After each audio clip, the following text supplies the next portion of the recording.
Hello everyone, welcome to Down to Earth Prelims Analysis dated 17 जुलाई 2024। यहाँ तक हम all article discuss कर चुके हैं। ये आर्टिकल कोई इंपॉर्टेंट नहीं है प्रीलिम्स के लिए। इस आर्टिकल में भी कुछ इंपॉर्टेंट नहीं है, बट इसमें दो चीजें मेंशन थी। पहला बायोलॉजिकल वेपन कन्वेंशन और दूसरा जेनीवा प्रोटोकॉल। तो एक चीज इसमें देखने वाली ये है कि ये दोनों ही कन्वेंशन को इंडिया रेटिफाई कर चुका है। और ये बायोलॉजिकल वेपन कन्वेंशन जो था फोर्स में आया 1975 में और इंडिया ने 74 में इसे रेटिफाई किया था। और Geneva protocol came in force in 1928 और इसको इंडिया ने रेटिफाई किया 1950 में। तो बस इतना याद रखना है कि इंडिया ने इसे रेटिफाई किया था। और जेनीवा प्रोटोकॉल है किस चीज के बारे में? It is about prohibition of expiating, which means कि ऐसी गैसेस जो ब्रेथलेसनेस कॉज करती है, पॉइजनस गैसेस, तो ये गैसेस के बारे में है और bacterial methods of warfare use करने के बारे में। और इसी का जो एड ऑन है वो है बायोलॉजिकल वेपन कन्वेंशन। इसमें क्या है कि ऊपर वाले ये गैसेस बैक्टीरियोलॉजिकल मेथड का यूज, इसमें सिर्फ यूज बैन था।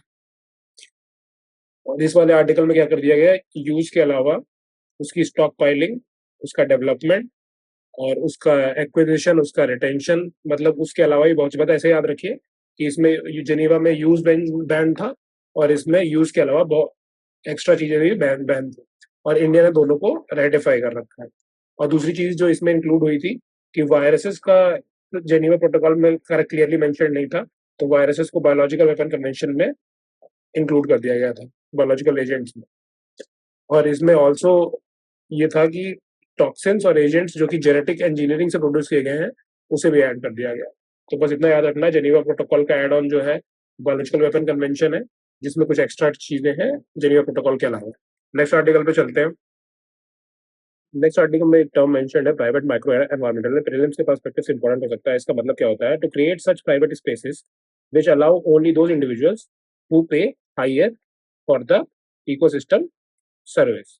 मतलब ऐसे लोगों को ही सिर्फ अलाउ किया जाएगा इसमें जो ज्यादा पेमेंट कर पैसे दे सकते हैं फॉर दैट इकोसिस्टम सर्विसेज। बस इतना ही इंपॉर्टेंट है। इस नेक्स्ट आर्टिकल जो है वो सतलुज के बारे में डिस्कस कर रहा है। और सतलुज के बारे में ये आर्टिकल तो इंपॉर्टेंट नहीं है, बट इसमें सतलुज के बारे में देख लेते हैं। ये कहाँ तिब्बत में ओरिजिनेट होती है, कहाँ से? राक्षसताल लेक से, जो कि मानसरोवर लेक के बगल में है। ये इंडस की लार्जेस्ट ट्रिब्यूटरी है। और ये एंटर कहाँ करती है इंडिया में? ये इंडिया में एंटर करती है हिमाचल प्रदेश में थ्रू शिप की ला पास। नेक्स्ट आर्टिकल पे चलते हैं। ये है वर्ल्ड स्नेक डे। ये तो कोई काम का नहीं है। इसमें बस ये याद रखना है कि जो स्नेक बाइट है वो होती है नेग्लेक्टेड ट्रॉपिकल डिजीज। ये क्या होती है? बेसिकली ये ट्रॉपिकल एरियाज की डिजीज होती है। Tropical plus poor areas, poorest areas की डिजीज है। और ये इनमें ज्यादा रिसर्च नहीं होता है, बिकॉज इससे ग्लोबल नॉर्थ अफेक्टेड नहीं है। ग्लोबल नॉर्थ का मतलब क्या हो गया कि यूरोप हो गया, अमेरिका हो गया। यहाँ पे most of the vaccine development जो है ग्लोबल नॉर्थ में होता है। और क्योंकि ये वहाँ पे डिजीज प्रेजेंट है नहीं, तो इसमें ज्यादा रिसर्च होती नहीं है। तो इसे इसलिए बोला जाता है नेग्लेक्टेड ट्रॉपिकल डिजीज। और ये टर्म किसने दिया है? यूनाइटेड नेशन ने दिया है। नेक्स्ट आर्टिकल में ये किसी काम का आर्टिकल नहीं है, ये किसी काम का आर्टिकल नहीं है। That's it for today. Thank you.